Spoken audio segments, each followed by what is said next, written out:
Natuwa si Vukim nang marinig ito, hindi mapigilan ang ngiti.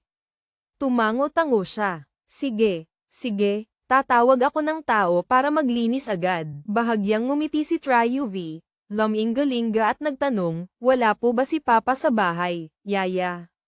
Nasa kumpanya po si Sir. Tumawag na po ako para ipaalam. Siguro mamaya pa po siya uuwi. Tumango si Triuvi ng opo at lumingon para maingat na ayusin ang kumot ng kanyang lolo. Sa bahay na ito, ang mga pinapayagang pumasok sa silid ng lolo niya ay siya, si Vukim, at ang kanyang ama. Ang tatlong iba pa ay hindi, kaya hindi na siya nagulat na nang magkasakit ang lolo niya ay hindi niya nakita ang mga mukha nila. Nagpaalam si Vukim ng ilang salita bago lumabas para maghanda ng hapunan at maglinis ng silid para kay Triuvi. Sandaling binantayan ni Triuvi ang lolo niya bago umalis. Habang paakyat sa hagdan, aksidenteng nakasalubong niya ang mag-inang Triuvan. Nakita siya nito at ngumisi ng mapanghamak. Ay, ang kapatid ko, umuwi na pala. Narinig ni Triuvi pero hindi pinansin. Gusto lang niyang bumalik sa silid para magpahinga. Nitong mga nakaraang araw, dahil abala siya sa bagong produkto na ilalabas sa merkado, halos maubos na ang lakas niya. Ngayon, dagdag pa ang pagkakasakit ng lolo niya. Sa totoo lang, wala na siyang lakas na makipag-away pa sa mag-inang iyon. Hindi pinansin ni Triuvi at dumaan lang pero mapilit na hinaranggan siya ni Triuvan. Ngumuso ito ng mapanghamon. Bakit? Naaga ko si Koen Hattam kaya hindi ka makapayag. Galit na galit ka sa akin, tama. Habang nagsasalita si Triuvan, tumatawa pa ito. Pati si Ginang Tuyet na nasa tabi ay nakisali rin. Kung may sisisihin ka, sisihin mo ang sarili mo. Isang lalaki lang, hindi mo pa mapanatili. Dahil hindi ka kasing ganda at kaakit-akit ng anak ko. Mayabang na nagpatuloy si Triuvan. Marahang hinaplos ang sariling tiyan. Hay nako, 8 taon pero walang napala. Samantalang ako, 3 buwan lang, nakuha ko na siya. Ibig sabihin, inutil ka. Tinitigan ni Triuvi ang tiyan nito. Sapat na ang kilos na iyon para maintindihan ni Triuvi ang sitwasyon. Napatawa siya ng mapanghama. Kayong mag-ina, talagang magkamukha kayo. Parehong gumagamit ng mababang paraan, maruming paraan para kumapit sa lalaki ng iba. Triuvi, sino ang pinaparinggan mo? Kayo ng nanay mo ang sinasabi ko. Mababang uri, hindi ba't pareho kayong uri na nakikipagtalik sa iba para lumaki ang tiyan at pilitin ang lalaki na managot? Pero si Triuvi, mapagbigay ako. Ibinibigay ko na si Koen Hattam sa iyo. Baka kasi mapunta sa iyo ang titulong dalagang ina. Kawawa naman ang batang walang ama. Ikaw, hindi makapagsalita ang mag-ina sa sinabi niya, nagngingit-ngit sa galit. Tumingin si Ginang Tuyet at nakita ang asawa niyang paakyat mula sa ibaba kaya agad itong lumapit at hinayla ang braso ni Triuvi. Dahil sa sakit, itinulak siya ni Triuvi. Sinamantala ni Ginang Tuyet ang pagkakataon at nahulog sa sahig, sumisigaw. Ay nako, nagkunwaring nagulat si Triuvan, Mama. Vivi, anong ginawa mo? Agad na tumakbo palapit ang kanyang ama, si Triton. Nang makita ang pagdating ng ama, naintindihan agad ni Triuvi. Napabuntong hininga siya nang may pagkadismaya. Ito na naman ang murang taktikang iyon. Ay nalalayan ni Triton si Ginang Tuyet. Hindi pa naririnig ang buong kwento. Lumingon at sinigawan siya. Triuvi, anong ginawa mo? Humikbi si Ginang Tuyet. Sumandal sa dibdib ni Triton at nagsumbong. Mahal, nakita namin ni Triuvan si Vivi na bumalik. Gusto lang naming kamustahin sandali pero hindi inaasahan. Palagi ko siyang itinuturing na anak pero ang anak mo. Niyakap at pinakalma ni Triton si Ginang Tuyet. Nanlisik ang mga mata sa kanya, nagngalit ang mga ngipin. Umuwi ka para gumawa ng gulo. Wala po akong ginawa. Nagsisinungaling ka pa. Malakas ang sigaw ni Triton kaya mabilis na tumakbo paakyat mula sa ibaba si Difong. Kasama pa nito si Koen Hattam. Malamang bumibisita sa atin niya. Lalo pang umarte si Ginang Tuyet nang makitang maraming tao. Vivi, alam kong hindi mo ako gusto pero kahit papaano, buntis si Triuvan. Kung ginawa mo iyon at may nangyaring masama, paano na? Galit na sumigaw si Tryo Triton. Tryo V, anong ginawa mo sa ate mo? Gusto mong saktan ang ate mo, hindi ba? Nang marinig ito ni Koen-Hattam, agad siyang lumapit para yakapin si Tryo Van, nag-aalalang tiningnan ito at nagdagdag pa ng salita. Naniwala rin siya agad sa sinabi ni Ginang Tuyet, Vivi, kasalanan ko ito sa iyo. Kung galit ka, ako ang saktan mo. Walang kasalanan si Tryo Van, hindi ko ginawa. Nagsisinungaling ka pa. Pag-uwi mo, ginulo mo agad ang bahay na ito. Umalis ka na, bakit hindi ka nalang tuluyang umalis? Bakit ka pa bumalik? Napakagatlabi si Tryo V, pinigilan ang luha. Tumingala siya sa kanyang ama. Kahit hindi ito ang unang beses na narinig niya ang mga salitang ito, kahit sanay na siya, kumikirot pa rin ang puso niya.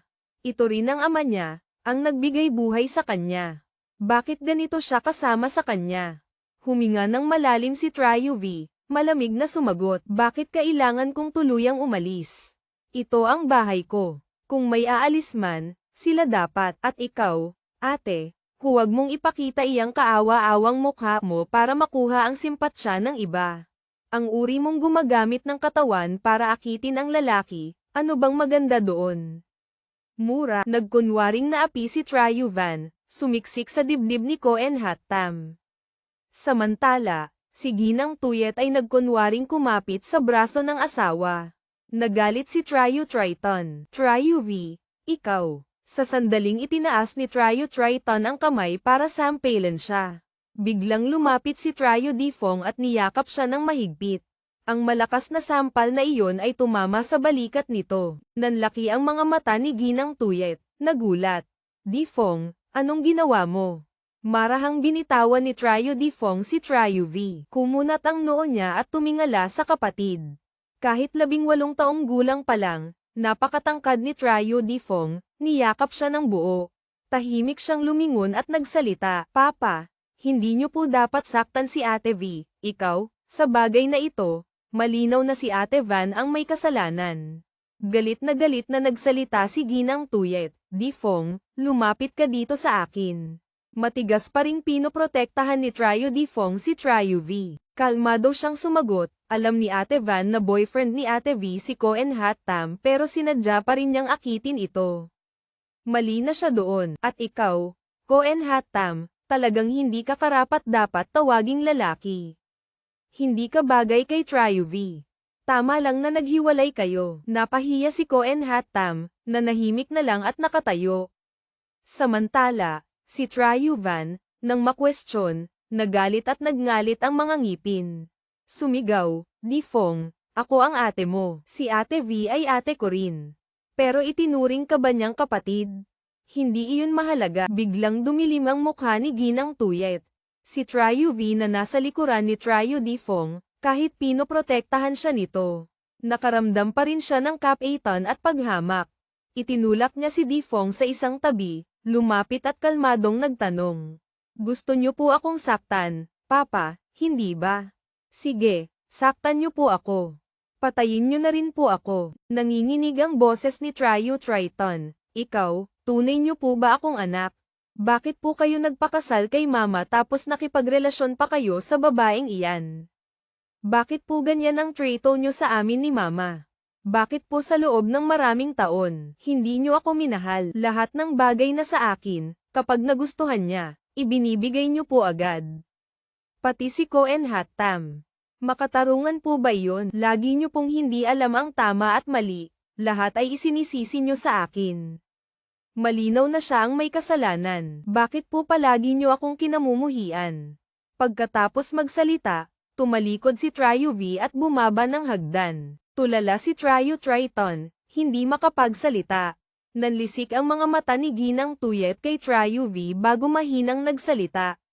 Mahal, maghiwa-hiwalay na kayo. Pagkasabi nito, umalis din si Tryo Triton papunta sa silid-aklatan para magtrabaho. Lalong nainis si Ginang Tuyet. Pagkaalis ng asawa, tiningnan niya si Tryo Difong. Bumalik ka sa kwarto, may sasabihin ako sa iyo. Sa ibang araw na lang po, Maria. Mabilis na sumunod si Tryo Difong kay Tryo V pababa ng hagdan. Galit na galit si Ginang Tuyet na halos sumabog ang dugo. Pero dahil naroon si Cohen Hattam, napilitan siyang pigilan ito. Ngumiti ng malumanay. Hattam, pasensya ka na sa nangyari.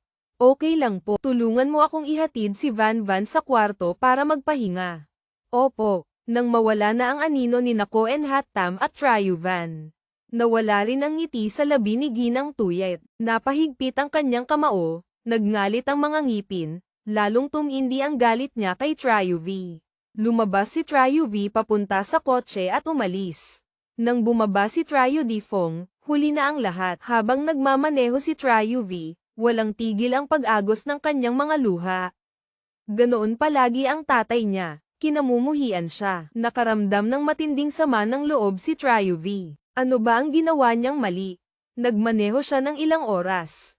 Nang dumilim na, huminto siya sa isang pamilyar na bar. Ngayon, mag-isa lang siyang uminom, hindi niya tinawagan si Kammay. Hindi niya alam kung gaano karami ang nainom niya. Nang medyo nahihilo na siya at umiikot na ang paningin, saka lang siya umalis. Paglabas niya, bigla niyang naisip ang maglakad. Pagkatapos ng ilang sandali, napaupo siya sa bangkita, tulala. Hindi kalayuan, may isang Mercedes na tahimik na sumusunod sa kanya. Pagkaraan ng ilang sandali, bumaba ang tao sa kotse at lumapit. VV. Nang marinig ang tawag, nahihilo si Ryu V na tumingala. Nang makita ang taong nasa harap niya, napatayo siya, lasing ang boses. Ko, Din Zuyen. Oo, ako nga. Hindi niya maintindihan kung bakit nang makita niya si Ko Din Zuyen, gusto na naman niyang umiyak. Mahina siyang tumawag. Tito ko, nandito ako. Tito, gusto niyo pa rin po ba akong pakasalan? Oo naman, syempre gusto kitang pakasalan. Tumingala si Ryu V sa kanya, namumula ang mukha, puno ng luha ang mga mata. Umiikot ang buong katawan dahil sa kalasinggan. Sa sandaling muntik na siyang matamba, mabilis na inabot ni Ko Din Zuyen ang kamay para saluhin siya. Niyakap ng mahigpit ang maliit at malambot na katawan nito. Sumandal si Ryu V sa malaki at matipunong dibdib nito, humagulgol. Garalgal ang boses na puno ng kalungkutan. Tito, mangangako ka bang mamahalin mo ako? Nang marinig ito ni Ko Din Zuyen, parang piniga ang puso niya. Naawa siyang yumuko at tiningnan ang maliit na babae. Nagmamaktol si Ryu V, dahan-daang tumingala at nagpatuloy. Lahat sila hindi ako mahal, kahit ang tatay ko. Galit na galit siya sa akin, tinataboy niya ako.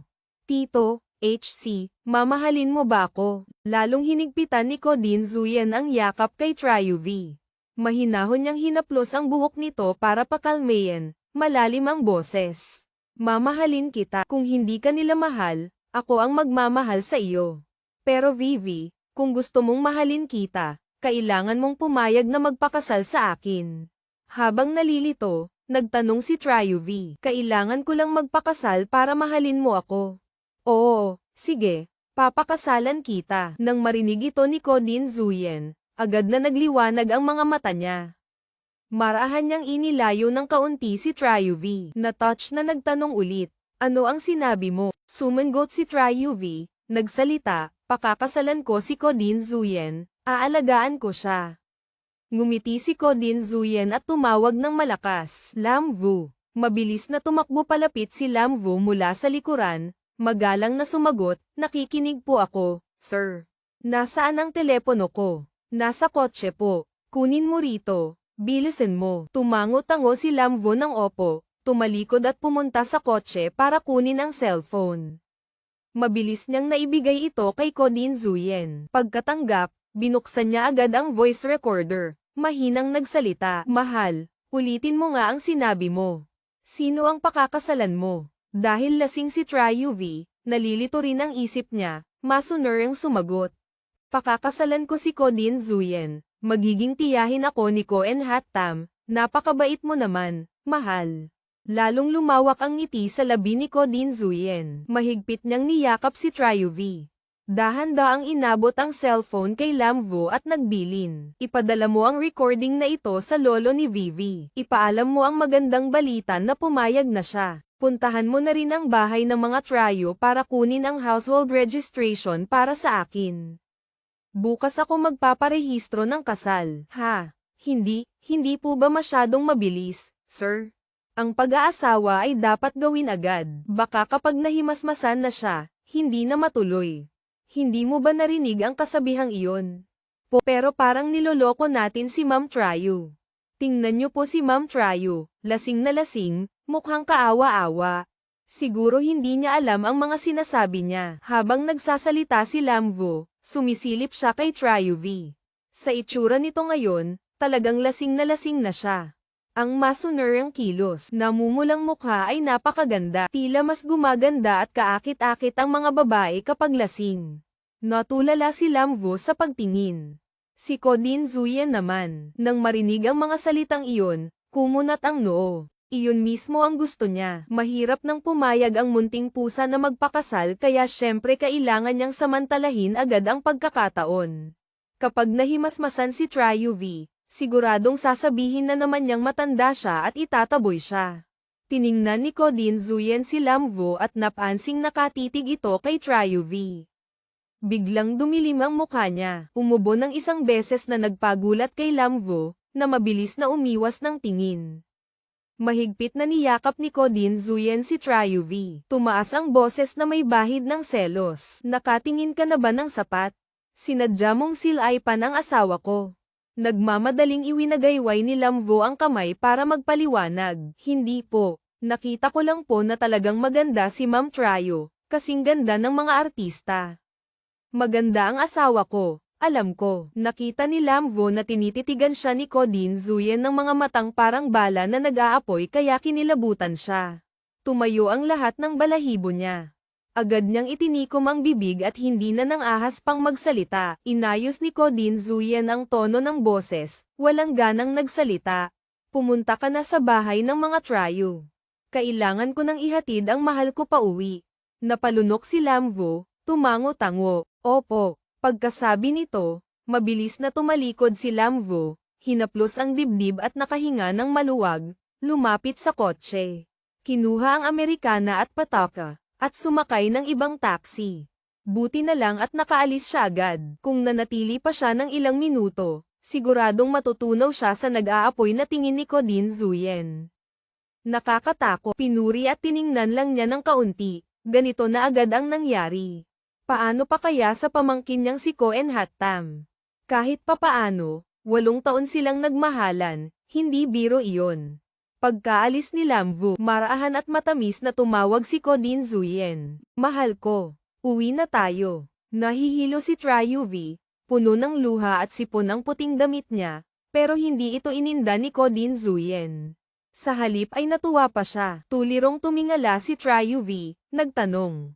Uwi na. Oo, uwi na tayo. Napapikit si Trayu V, nagsalita ng mahina bago malakas na itinulak si Kodin Zuyen. Kahit lasing, mataray pa rin ang ugali niya. Nakapamayaiwang siya, namumula ang pisngi, galit na sumagot. Ayokong umuwi. Anong gagawin mo sa akin? Gusto mong gahasain ang isang disenteng dalaga, hindi ba? Dahil sa kakyutan niya, hindi mapigilan ni Kodin Zuyen na matawa ng malakas.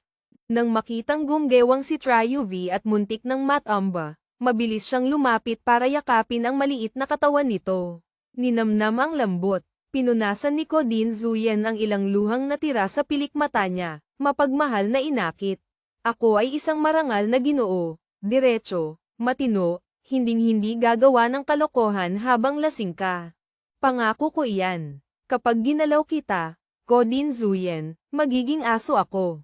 Naglalambing si Trayu V. Marahang gumalaw sa loob ng dibdib ni Kodin Zuyen. Inosenteng ngumiti ang mukha. Nangangako ka, ha? Nangangako ako. Lalong ngumiti ang mga labi ni Trayu V. Ang itsura niya ngayon ay parang bata. Masunurin siyang tumango-tango, bamulong. Uwi na. Yumuko si Kodin Zuyen, binuhat si Trayu V at naglakad papunta sa Mercedes na nakaparada malapit doon. Matapos siyang maayos na ipwesto sa upuan, mabilis na lumipat si Kodin Zuyen sa driver's seat. Maingat niyang kinuha ang Amerikana at ikinumot sa katawan ni Trayu V na mahimbing na natutulog. Marahan niyang hinaplos ang maputi at makinis nitong balat. Matagal siyang tumitig kay Trayu V nang may pagmamahal, ilang beses na lumunok. Tila hindi mapigilan, yumuko si Ko Din Zuyen at hinalikan ang mga labi nito. Sa simula, ang halik ay parang dampilang ng paru-paro, napakagaan. Pero hindi niya maintindihan kung bakit habang tumatagal ay nagiging masidhi at nagmamadali ito. Mahusay na kinabig ni Ko Din Zuyen ang dila nito at sinipsip ng malakas. Ang pakiramdam ng malambot, mapupungay, at matamis na labi ay biglang nagpawala ng kanyang kontrol. Sa gitna ng panaginip, naramdaman ni Tryuvi na parang nasasakal siya. Dagdag pa ang hapdi sa kanyang mga labi kaya kumunat ang noo niya. Umungol ng isang beses at tinangkang lumaban. Dahil sa mahinang tunog at sa pagtulak na iyon, matagumpay na bumalik ang katinoan ni Ko Din Zuyen. Nag-aalangang humiwalay siya sa mga labi nito. Ang mainit niyang hininga ay tumama sa mukha ni Tryuvi. Nahihilo siyang nagmulat ng mata, kalahating gising, kalahating tulog, tumawag, "Tito ko." Bahagyang ngumiti si Ko Din Zuyen, umalingaw-ngaw ang paos na boses, "Mahal ko. Buti na lang at hindi mo ako napagkamalang ibang lalaki." Hindi sumagot si Tryuvi, dahan-daang pumikit ang mga pilik mata, nagpatuloy sa pagsiksik sa Amerikana at natulog. Maingat na inayos ni Ko Din Zuyen ang ilang hibla ng buhok nito, bumulong sa tabi ng tenga. "Mahal ko, matulog ka ng mahimbing." Pagkatapos sabihin iyon, hinalikan ni Ko Din Zuyen ang pisngi ni Tryuvi ng isang beses bago maayos na bumalik sa kanyang upuan at pinaandar ang kotse. Pambukas na panalik sa bahay ng mga Tryu. Maingat na itinulak ni Vo Kim ang pinto mula sa labas at pumasok, magalang na yumuko, "Lolo." Umupo ang Lolo Tryu sa kama, tumango at nagtanong, "Umalis na ba si Vivi?" "Opo." Pagkatapos ng kaunting pagtatalo, umalis si Vivi na may sama ng loob. Umiyak po siya, Lolo. Kasama pa po si Jitam na sumisi sa kanya. Sa sobrang galit, sinaktan pa po ni Sir si Vivi. Pero mabilis na sumalaw si Jifong. Nang marinig ni Lolo Tryu ang ulat ni Vo Kim, nanginginig siya sa galit. Sa loob ng maraming taon, sinubukan niya ang lahat ng paraan pero hindi pa rin niya matulungan ang anak niyang si Tryu Triton na matauhan. Hindi niya alam kung anong gayuma ang ipinakain ng babaeng si Trin Tuyet dito kaya naging hanggal at tanga ito. Ang sarili niyang anak na babae ay kinamumuhian niya. Sa mga nakaraang taon, kung hindi siya pinrotektahan ng Lolo Tryu, malamang napatay na ni Tryu Triton si Tryuvi dahil sa udyok ni Ginang Trin Tuyet. Nang makitang tahimik na nag-iisip si Lolo Tryu, mahinang nagpatuloy si Vo Kim. Pumayag na pong bumalik si Vivi sa bahay tulad ng napag-usapan niyo po dati, Lolo. Pero ang gamitin ng pagkakasakit para lokohin siya. Naaawa po ako. Napabuntong hininga si Lolo Tryu, dahan-daang nagtanong pabalik kung ang panloloko kay Vivi ay magdudulot sa kanya ng masayang buhay. "Ano sa tingin mo, Ginang Kim?" Nag-alinlangan si Vo Kim, "Ako, Ginang Kim, matanda na ako, hindi na rin ako magtatagal. Hindi ko mapoprotektahan ang apo ko habang buhay. Inalagaan mo si Vivi mula pagkabata, naiintindihan mo na may ilang taong may masasamang hangarin sa bahay na ito na gustong saktan siya. Bago ako pumikit at mapayapang magpahinga, kailangan kong humanap ng lalaking tutulong sa akin na protektahan at alagaan si Vivi.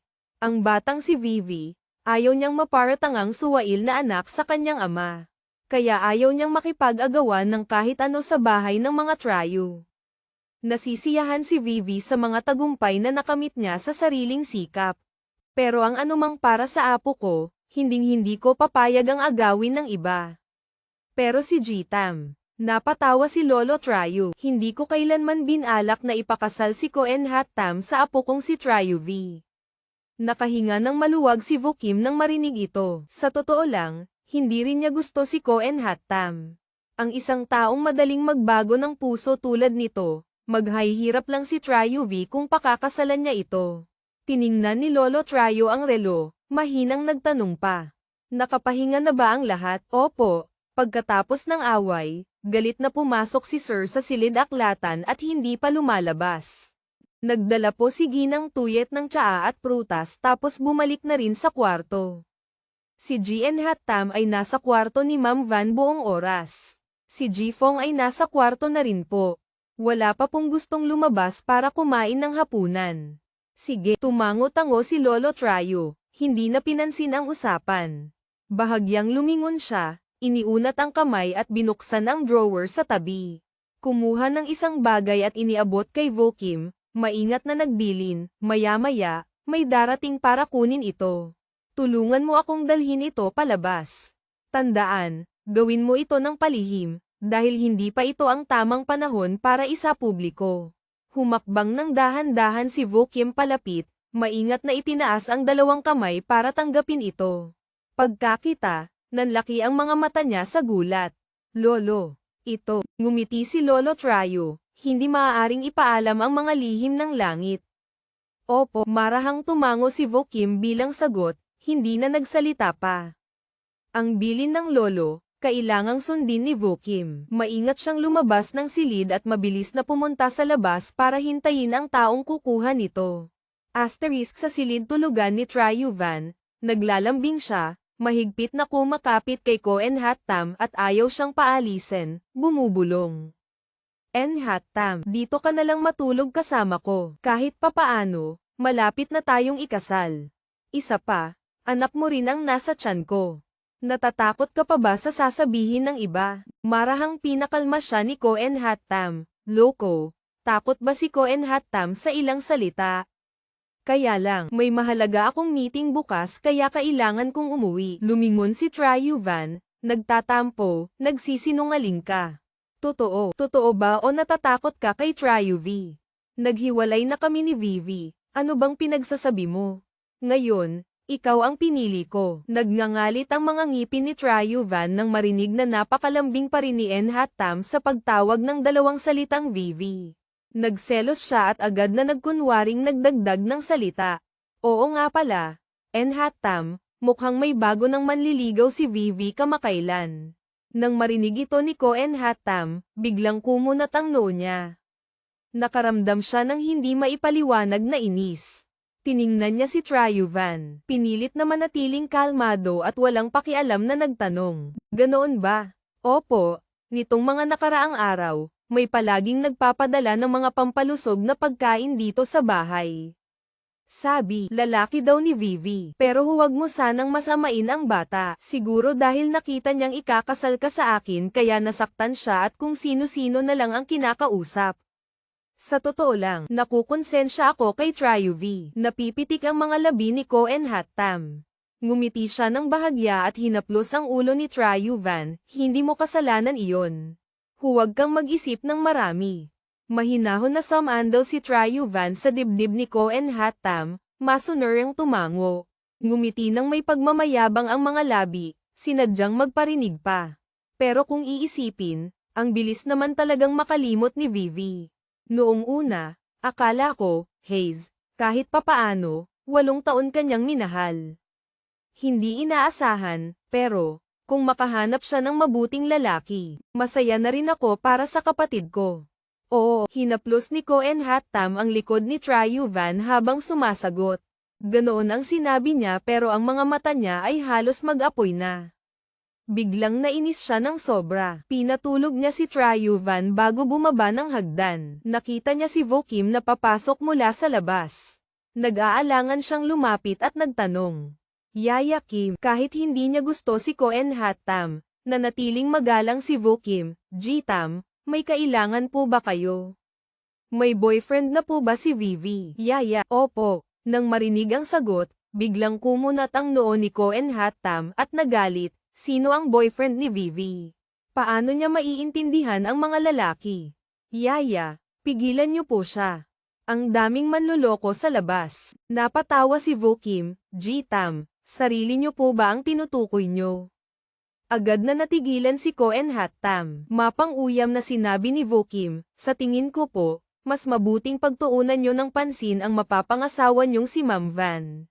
Si Vivi naman po, hindi niya kailangan ang pag-aalala niyo. Pagkatapos sabihin iyon, diretsong bumaba si Vokim sa kusina, hindi pinapansin si Ko Enhattam na nakatayo pa rin doon. Tulala siyang nakatayo sandali, lalong nainis, nagngalit ang mga ngipin. Gustong-gusto niyang malaman kung sino ang lalaking kinakausap ni Tryuvi. Dumilim ang mukha ni Koen Hattam. Habang naglalakad, kinuha niya ang cellphone at tumawag, pero tila walang sumasagot sa kabilang linya. Nainis si Koen Hattam, nagmura ng isang beses bago sinipa ang gulong ng kotse para ilabas ang galit. Mahigpit niyang hinawakan ang cellphone. Pagkatapos ng ilang sandali, nang kumalma na siya, saka lang siya nagmaneho palayo sa bahay ng mga Tryu. Sa ibang lugar, ang cellphone ni Tryu V ay nasa kamay ni Ko Din Zuyen. Nang makitang umiilaw ang screen na nagpapakita ng numero ni Koen Hattam, ngumiti ang mga labi niya. Diretsyong pinatay ni Ko Din Zuyen ang cellphone. Kalmadong sumandal sa gilid ng aparador, ang malalim niyang mga mata ay nakatuon sa maliit na babaeng mahimbing na natutulog sa kama. Ang agawan ng girlfriend sa pamangkin ay talagang hindi magandang gawain. Pero anong magagawa niya kung mayroon ang pamangkin pero hindi marunong magpahalaga? Hahayaan na lang niya ang tiyuhin. Kinabukasan ng umaga, nahihilo si Tryu V na gumalaw. Isinubsob niya ang mukha sa malambot at komportableng unan, bamulong ng naglalambing. Magandang CM Mai, nauuhaw ako. Mabilis na may nagdala ng tubig. Inom ka. Ngumiti si Tryu V, CM Mai, ang pinakamabait kong kaibigan. Pagdating dito, biglang huminto si Tryu V. Napansin niyang may mali. Ang boses na narinig niya ay malalim at paos, boses ng lalaki. Hindi kay CM Mai. Kumunat ang noo ni Tryu V, biglang nagising, bumangon. Nang makita si Ko Din Zuyen, nauutal siya. Ko Din Zuyen. Ngumiti si Ko Din Zuyen, umupo sa gilid ng kama. Gulat na gulat ka bang makita ako, mahal? Hindi mo na maisara ang bibig mo. Napahiya si Tryu V, isinara ang bibig. Umatras papunta sa ulunan ng kama. Anong ginagawa mo dito? Ito ang bahay ko. Lalong nagulat si Tryu V. Nanlaki ang mga mata niya habang tinitingnan ang paligid. Talagang kakaiba ang silid. Kanina, akala niya bahay ni CM Mai. Nang makitang kinakabahan si Tryu V, kalmado siyang nagtanong. Wala kang natatandaan. Natatandaan ang ano? Inayos ni Tryu V ang buhok at nagtanong. Wala siyang maalala sa nangyari kagabi. Ang isip niya ay parang blankong papel. Kalmadong napatawa si Ko Din Zuyen, pumayag ka nang magpakasal sa akin. Kaya dapat lang na umuwi ka sa bahay ko, hindi ba? Ano?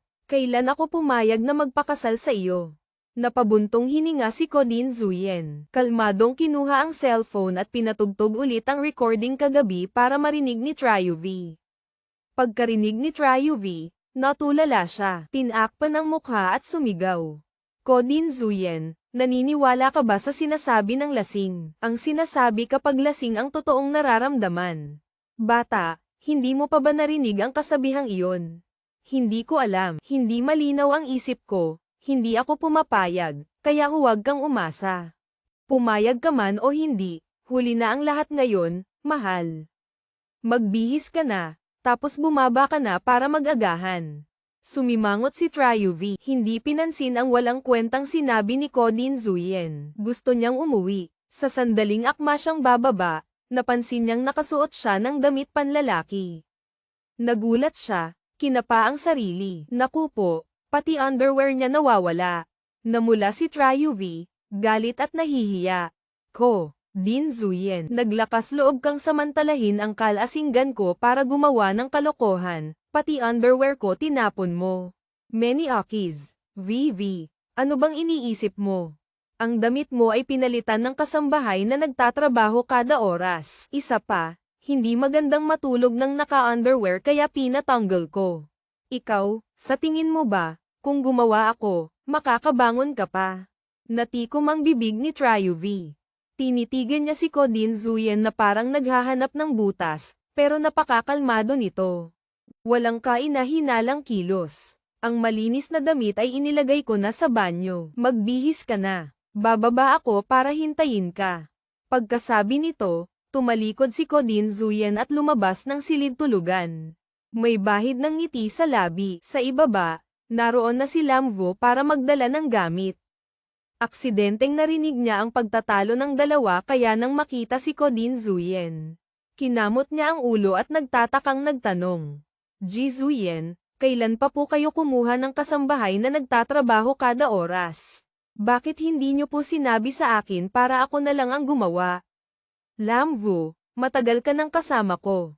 Hindi mo ba naiintindihan ang ugali ko? Ayoko nang may ibang tao sa bahay.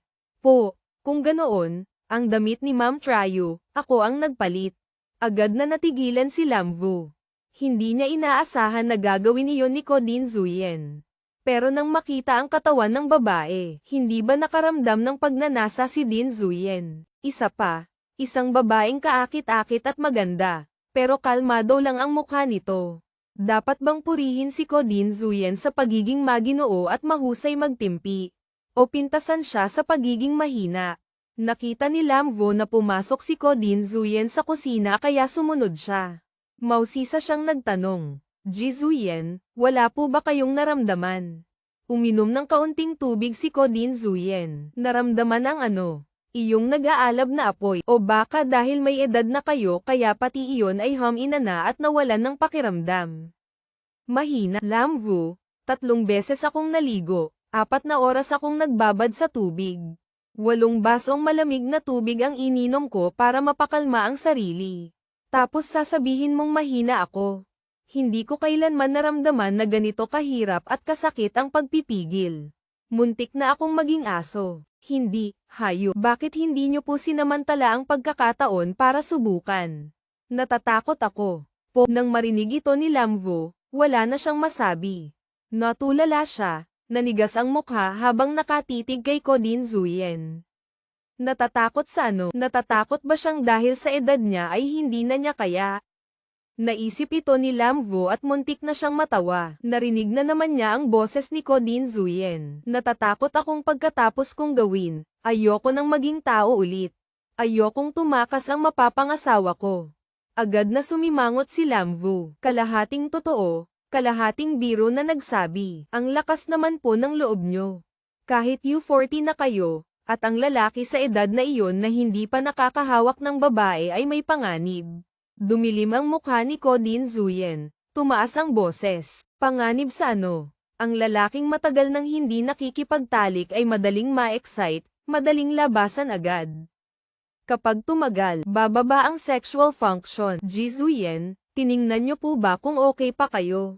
Galit na ibinagsak ni Kodin Zuyen ang baso sa mesa. Dumilim ang mukha at nagsalita, Lamvu, ikaw na walang kwentang nilalang, hindi ba't matanda ka na rin? 30 ka na pero wala ka pang girlfriend. Ano naman kung U40 ako? Sabihin ko sa iyo, malakas pa rin ang lakas ko. Pinagalitan ni Kodin Zuyen si Lamvu na hindi makasagot, pero hindi nagalit si Lamvu. Dahil dati pa, itinuturing na nila ang isa't isa na parang magkapatid. 10 taon nang kasama ni Lamvu si Kodin Zuyen. Alam na alam niya ang ugali nito. Diretso ang mga salita ni Kodin Zuyen, pero nagkunwari pa rin siyang nasaktan at nagpaliwanag. Ang mga salitang iyon ay laging pinapaalala ng chairman. Inulit ko lang po sa inyo, pero kung malalaman ng chairman na malakas pa rin ang lakas nyo, siguradong matutuwa siya. Matagal nang gustong mag-asawa kayo ng chairman. Sa pagkakataong ito, kung malalaman niyang pakakasalan nyo si Ma'am V, lalo sigurong matutuwa ang chairman. Kahit papaano, noon pa man, maganda na ang relasyon ng dalawang pamilyang Trayu ko.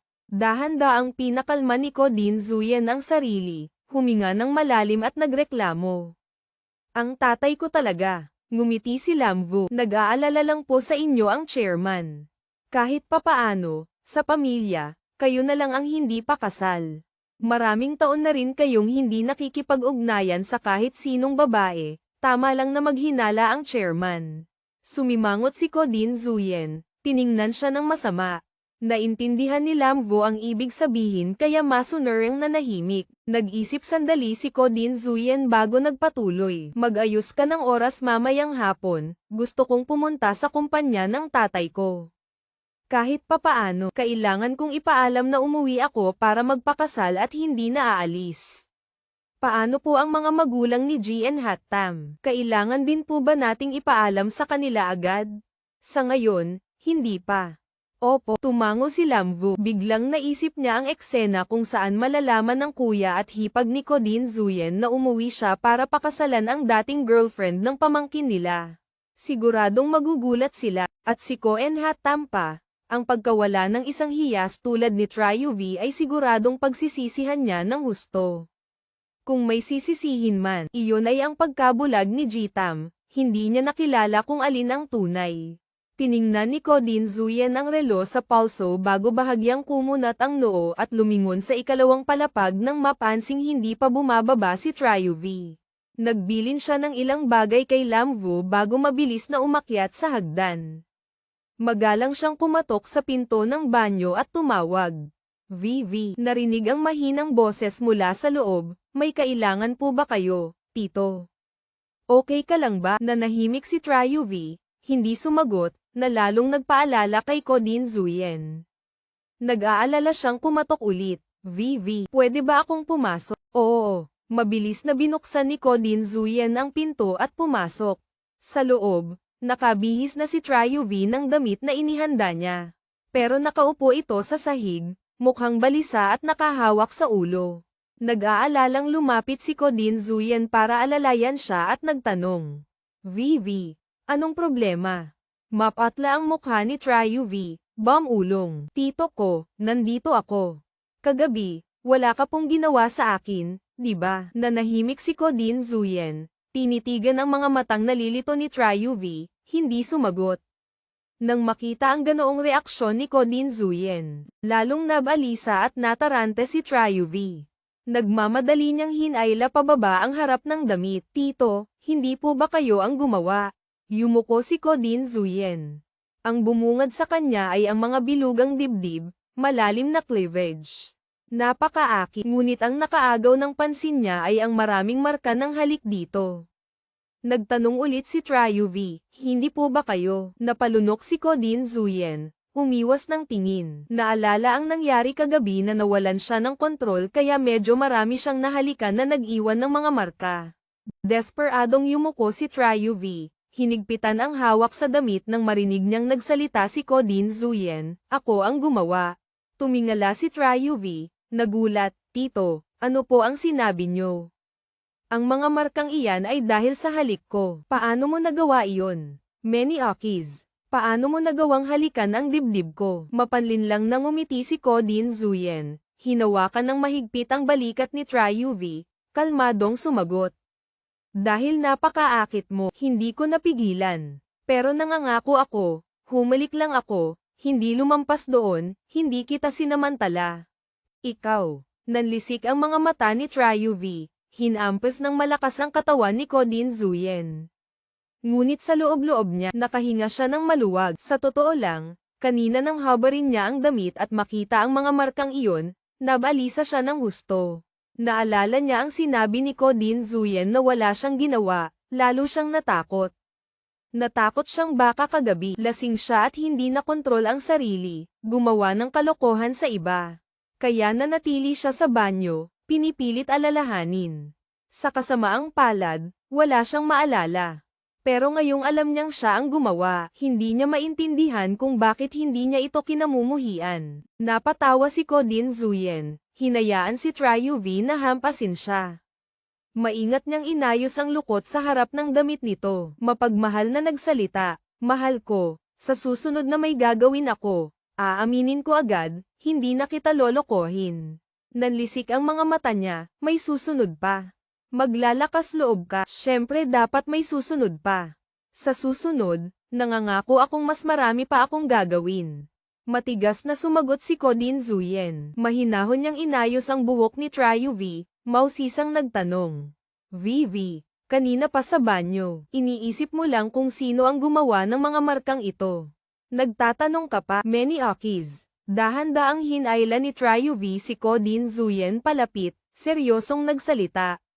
"Sa tingin mo ba, si Kodin Zuyen, madali lang hahayaan na hawakan ka ng iba, bata?" Ayaw ni Tryuvi na palaging magmayabang si Kodin Zuyen. Mayabang siyang ngumiti, tinitigan ang mga mata nito at sinadyang mang-asar, "Ganyan ka ba kagaling? Huwag mong kalimutan na 8 taon akong naging girlfriend ng pamangkin mo." Sa tingin mo ba, walang nangyari sa amin ni Koen Hattam? Sa harap ng nakakagulat na tanong ni Tryuvi, ngumiti lang si Ko Din Zuyen at hindi sumagot. Kalmado ang mukha nito, na parang alam na niya kung ano ang nangyari sa kanila ni Koen Hattam kaya napakakalmado niya. Kumunat ang noo ni Tryuvi habang tinitingnan ang ekspresyon nito, puno ng pagkadismaya. Malakas niyang itinulak si Ko Din Zuyen. Akmang aalis na siya nang pigilan siya nito. Saan ka pupunta? Uuwi, hindi pwede. Bumaba ka na para mag-agahan, tapos kailangan pa nating magparehistro ng kasal. Ano? Agad na lumingon si Tryuvi, tulala na nakatitig kay Ko Din Zuyen. Kanina ba, nagkamali siya ng dinig? Bakit parang umuugong ang tenga niya? Ngumiti si Ko Din Zuyen, mahigpit na hinawakan ang kamay nito at inulit. Hindi ka nagkamali ng dinig. Magpapakasal tayo. Halos mabulunan si Tryuvi. Pagkaraan ng ilang sandali, saka lang siya nakapagsalita. Tito ko, ano po bang pinagsasabi nyo? Bakit kailangan kong magpakasal sa inyo? Naniniwala po ba kayo sa mga sinabi ko noong lasing ako? Isa pa, hindi nyo po ako lubos na kilala. Pagkatapos ikasal, hindi pa huli para magkakilala. Nang marinig ito ni Tryuvi, pumangit ang mukha niya. Sa totoo lang, galit na galit siya sa mga taong itinuturing ang kasal na parang laro lang. Magpakasal muna bago magkakilala, nakakatawa talaga. Paano kung hindi sila magkasundo, maghihiwalay ba sila? Para sa kanya, napakahalaga ng salitang kasal. Ayaw niyang sayangin ang oras at ipagkatiwala ang buhay niya sa isang taong walang kwenta. Matigas na tinabig ni Tryuvi ang kamay ni Ko Din Zuyen, malinaw na sumagot. Tito ko, kung itinuturing niyong laro ang kasal, nagkamali kayo ng tao, ayokong makipaglaro sa inyo. Hindi ko itinuturing na laro ang kasal. Seryoso ako, gusto kitang pakasalan. Isa pa, pumayag na rin ang lolo mo na maging tayo. Ibinigay na rin niya sa akin ang mga papeles. Ha? Ano pong pinagsasabi niyo? Kung hindi ka naniniwala, tawagan mo si Lolo. Kalmadong kinuha ni Ko Din Zuyen ang cellphone mula sa bulsa at iniabot kay Tryuvi. Nag-alinlangan siya ng ilang segundo bago kinuha ito at agad na tumawag sa lolo niya para kumpirmahin. Mabilis na sumagot ang lolo niya. Alam niyang kasama niya si Ko Din Zuyen kaya hindi siya nag-alala.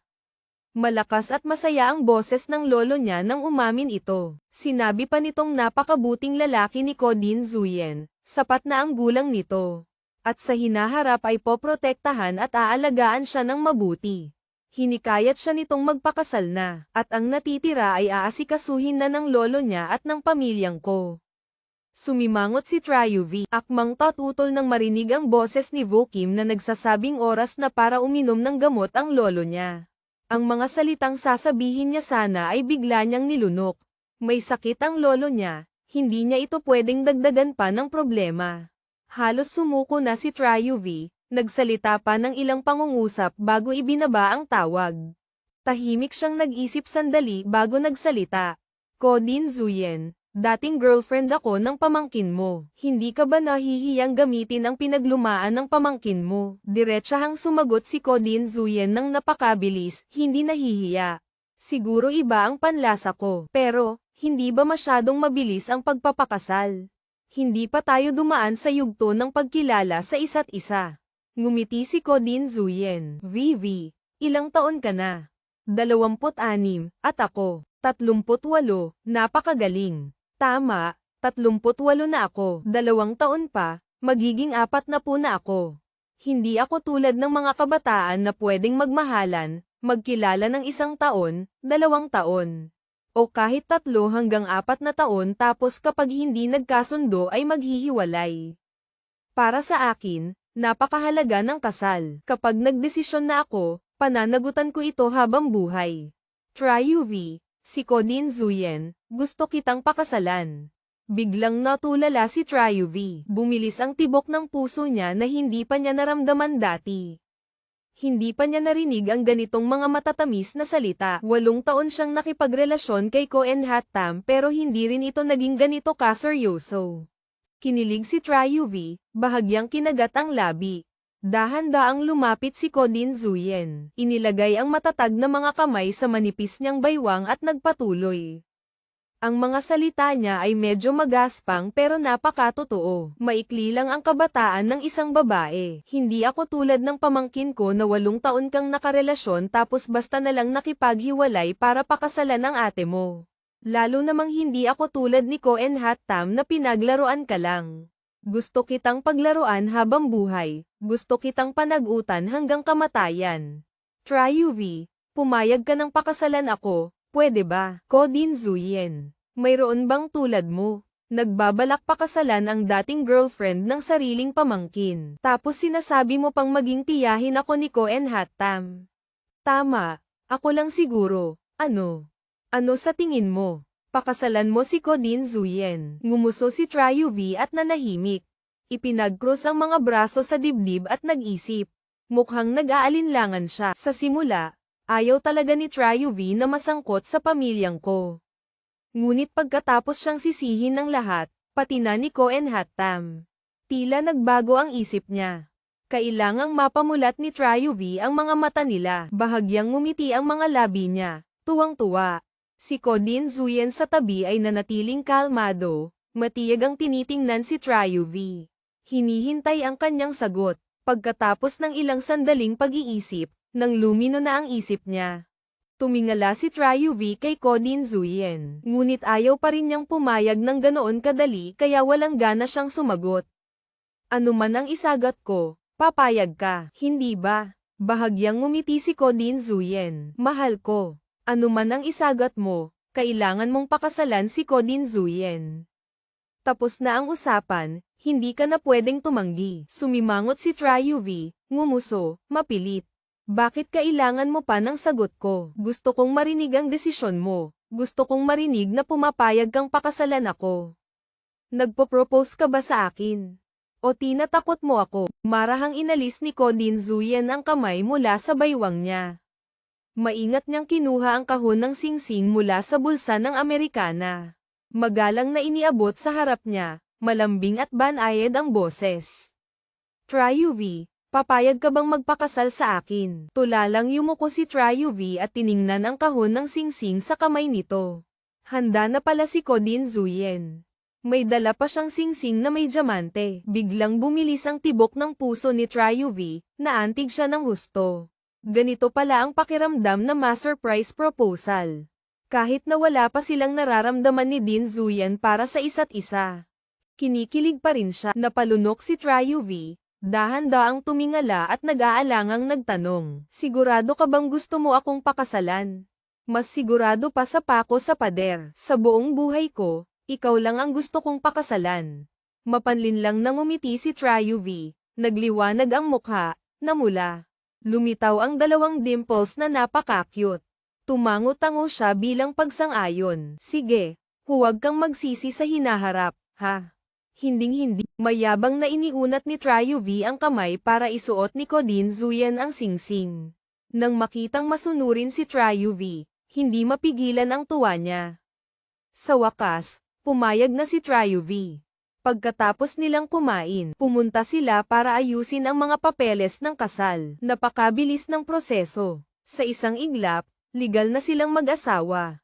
Paglabas sa gate, tulala si Tryuvi habang hawak ang papel. Nakakatawa talagang isipin. Ang lalaking minahal niya ng 8 taon, walang titulo, walang katayuan.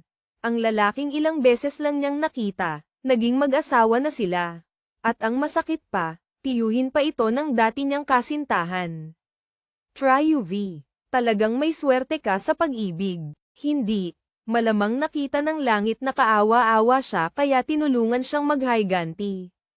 Pero ang sinulid ng pag-ibig na ito ay napakagulo rin. Napahawak sa mukha si Tryuvi at napabuntong hininga. Nakita ni Kodin Zuyen sa tabi ang ekspresyon niyang iyon kaya kumunat ang noo niya at nagtanong. Bakit? Nagsisisi ka na ba? Dahan-daang tumingala si Tryuvi kay Kodin Zuyen.